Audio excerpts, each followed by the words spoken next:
Mazu ya Rutendo, Hanova kuna mwari wedu.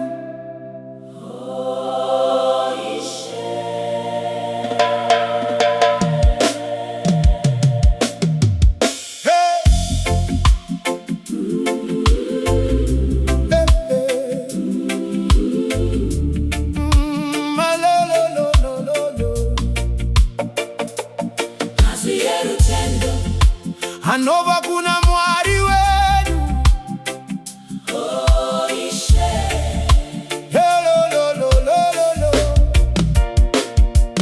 Pane nguva zatinofamba murima, tisingazive mangwana edu.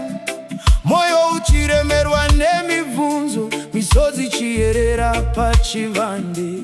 Asi ndinorangarira shoko renyu ramakataura kare, Ishe wangu, kuti hamungatisitega. Ruoko rwenyu ruchatitungamirira.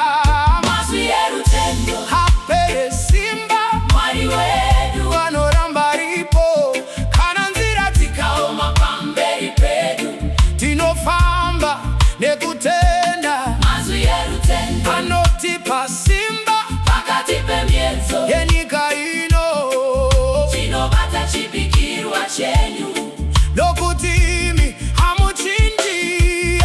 Ndakaona makomo ari pamberi pangu, ndikaona nzira dzakavharika. Asi ndakanzwa inzwi renyu richiti, mwana wangu, satya ndiri newe. Vanhu vanganisiya munyika ino, shamwari dzingandikanganwa. Asi Baba wangu vari kudenga, havambosiyi vana vavo. Hatisitoga, Mwari anesu, hatiti mangwana, mwari anesu, tinofamba nekutenda. nesimba rake.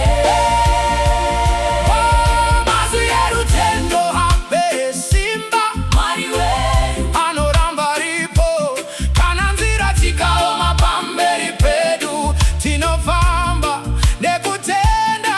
Mazu ya Rutendo, Anotipa tariro, kana moyo weve kuda kupera. Tinomirira nguva ya Mwari, nokuti zvose zvichanaka.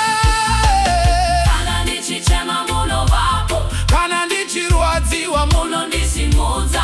kana nyika yandisiya ndoga, nyasha dzenyu Dzinondichengeta, simba renyu, hariperi, rudo rwenyu haruperi. shoko renyu Rakamira harichinji, nokusingaperi. ndichaimba kunyange mumiedzo, ndicharumbidza kunyange mumisodzi.